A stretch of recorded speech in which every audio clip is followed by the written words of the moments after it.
एक बार किशोरी जी ठाकुर जी से बोली हम बंसी बजाएंगे। जो बोले आप बंसी मत बजाओ। बोले क्यों? बोले बजेगी नहीं आप। किशोरी जी बोली अच्छा हमसे नहीं बजेगी। ललता विशाखा तुरंत आ गई, ये पहले आ जाए लड़वे लाल जी थे। का कही तुमने?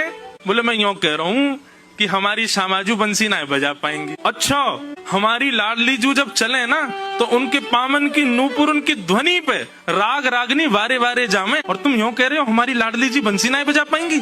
चलो जल्दी अपनी बंसी दो, हमारी किशोरी जी बजाएंगी। अरे मैं कोई किशोरी जी पे संशय ना कर रहा हूँ, किशोरी जी पे कोई आक्षेप ना कर रहा हूँ, वो साक्षात संगीत स्वरूपा है, पर मेरी बंसी जे ना बजा पाई। ललता जी बोली आज तो यही बंसी बजेगी, अब ही बजेगी और तुम्हारे सामने ही बजेगी, लाओ दो। ठाकुर जी बोले ना माननी बात, लो दे दो। हे लाडली जू आज दिखा दो यार, जो बहुत अपने आप को कुछ समझे बंसी बजावे और यूं सोचे कि या के आगे कोई ना, आज आप बजाए दो, नेक दिखाए दो, अपना स्वर लगाए दो, यही को मूर्छित कर दी हूँ बंसी बजाए के। ठाकुर जी खड़े, हाँ श्री जी बजाओ।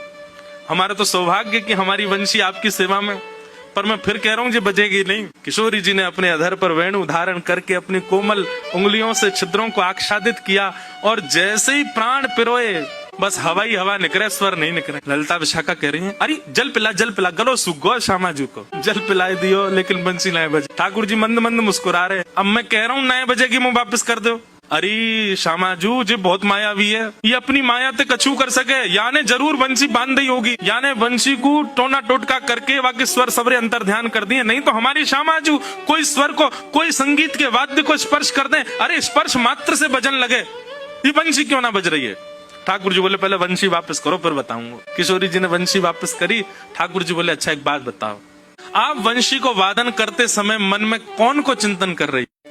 किशोरी जी बोली मैं तो कोई भी वाद्य बजाऊं आपको ही चिंतन करूं। बोले यही तो गलती कर रही हो, ये वंशी जो है ना हमारी अनन्य भक्त है। अनन्य को मतलब कहा होवे एक के अलावा दूसरे को ना भजे, और या वंशी में नित्य आपको ही चिंतन होवे, या वंशी में नित्य आपको स्मरण होवे, ये वंशी आपकी भक्ता है और आप या वंशी से मेरी भक्ति करोगी तो ये वंशी कैसे बजेगी।